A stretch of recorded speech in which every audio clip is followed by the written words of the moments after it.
Bike কি শেষ পর্যন্ত পরিষ্কার হলো নাকি মুছতে মুছতে রং উঠিয়ে ফেলার চিন্তা কোনটা? শখের জিনিস তো, তাই একটু যত্ন নিচ্ছি আমার। শখের জিনিসের যত্ন নেওয়া ভালো। আপনি কি বাইক পরিষ্কার করার আড়ালে আমার জন্য ওয়েট করছিলেন? আমি কি খেয়ে কাজ কাম নেই? তাও অবশ্য ঠিক। আচ্ছা আমার লেট হচ্ছে, আমি আসি। আচ্ছা শুনুন শুনুন শুনুন, এখন না অটো রিক্সা চলা খুব রিস্ক। আমি আপনাকে নীলক্ষেত নামাই দিয়ে আসি। আমি নীলক্ষেত যাবো না, ফার্ম গেট যাবো। আমি না ফার্ম গেটের উপর দিয়ে যাব। যে মানুষটা এতক্ষণ বলছিল তার নাকি খেয়ে দিয়ে কোনো কাজ নেই, এখন সে পুরো শহর ঘুরে বেড়ানোর চাকরি নিয়েছে। কি করবো বলেন, কাজটা তো সাধারণ না, শখের জিনিসের যত্ন নেওয়া বলে কথা। চলুন। আমি হেলমেটটা নিয়ে এসে একটা মিনিট। এই যে শোনো না, আমি বাসায় যাব। আমার বাসাটা কোন দিকে একটু বলতে পার? আপনার বাসা কোথায়?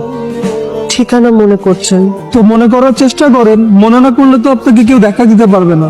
মনে করার চেষ্টা করেন। মামা এখানে কি সাইড করে তো?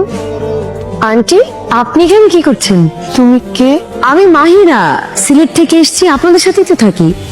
আমি বাসার ঠিকানা গুলিয়ে ফেলেছি, মানে কোন দিকে যাব বুঝতে পারছি না, ঠিকানাও মনে পড়ছে না। আচ্ছা আপনি আমার সাথে আসুন।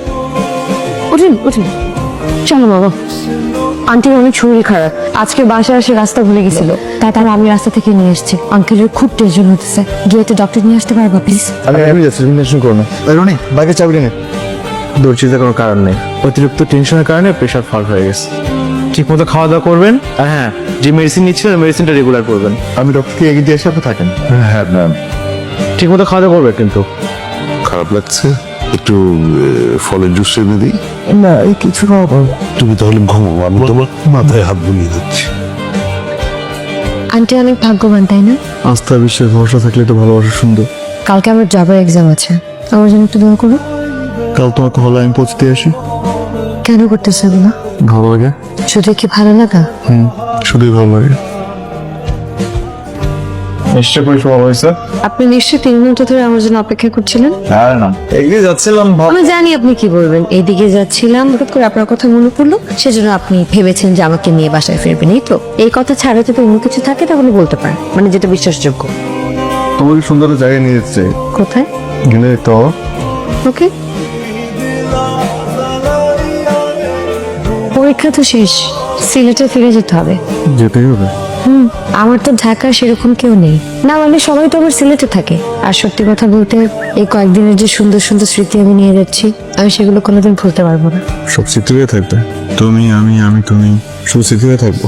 না আমি ওভাবে মিন করিনি। তবে আমি মিন করেই বলছি। কি?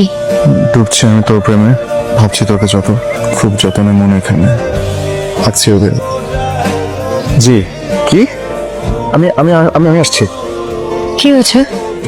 ভিডিওটি ভালো লাগলে লাইক কমেন্ট শেয়ার করে চ্যানেলটি সাবস্ক্রাইব করুন, আর সেই সাথে এই ভিডিও সম্পর্কে আপনার মূল্যবান মতামত জানাতে ভুলবেন না কিন্তু। ধন্যবাদ।